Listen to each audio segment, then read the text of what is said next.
নমস্কার, আপনারা দেখছেন বাংলা হাট এবং নজর রাখবো বাংলার ভোট গণনা। ইতিমধ্যে ভোট গণনা কিন্তু শুরু হয়ে গেছে। সকাল 8টা থেকে ভোট গণনা শুরু হয়েছে এবং সেই ভোট গণনায় যে সূত্র এখন বা যে তথ্য পাওয়া যাচ্ছে সেই তথ্য অনুযায়ী কিন্তু বাংলায় মূলত 42টি আসনের মধ্যে কিন্তু এখনো পর্যন্ত 31টি আসনের পাওয়া যাচ্ছে যে 31টি আসনের মধ্যে বিজেপি কিন্তু সব থেকে বেশি এগিয়ে রয়েছে। বিজেপি কিন্তু 17টি সিটে এগিয়ে রয়েছে। অন্যদিকে তৃণমূল কংগ্রেস কিন্তু 11টি সিটে এগিয়ে রয়েছে। তার পাশাপাশি লেফট কিন্তু একটি সিটে এগিয়ে আছে এবং কংগ্রেস কিন্তু এগিয়ে রয়েছে 2টি সিটে। তো মূলত বলতে পারেন যে 31টি আসনের কিন্তু গণনা ইতিমধ্যে শুরু হয়ে গেছে, যার মধ্যে বাংলায় কিন্তু বিজেপি 17টি সিটে এগিয়ে আছে। এবং অন্যদিকে যদি আমরা কেন্দ্রের দিকে নজর রাখি, কেন্দ্রে তাহলে কিন্তু 543টি আসনের মধ্যে 250টি আসনে এনডিএ সরকার এগিয়ে রয়েছে।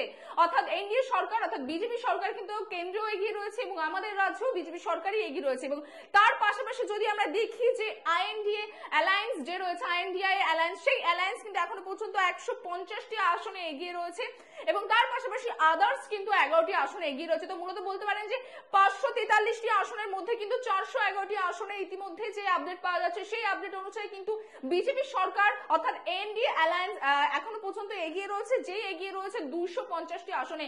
কেন্দ্র এবং রাজ্য অর্থাৎ পশ্চিমবঙ্গ আমাদের রাজ্যেও কিন্তু বিজেপি সরকারই এগিয়ে রয়েছে। এখনো পর্যন্ত যে সূত্র পাওয়া যাচ্ছে সেই সূত্র অনুযায়ী কিন্তু বিজেপি সরকার এই রাজ্যে মূলত 42টি আসনের মধ্যে 17টি আসনে এগিয়ে রয়েছে এবং কেন্দ্রে মূলত 543টি আসনের মধ্যে 250টি আসনে এগিয়ে রয়েছে। বাকি আপডেট পেতে হলে বাংলা হাটে নজর রাখুন।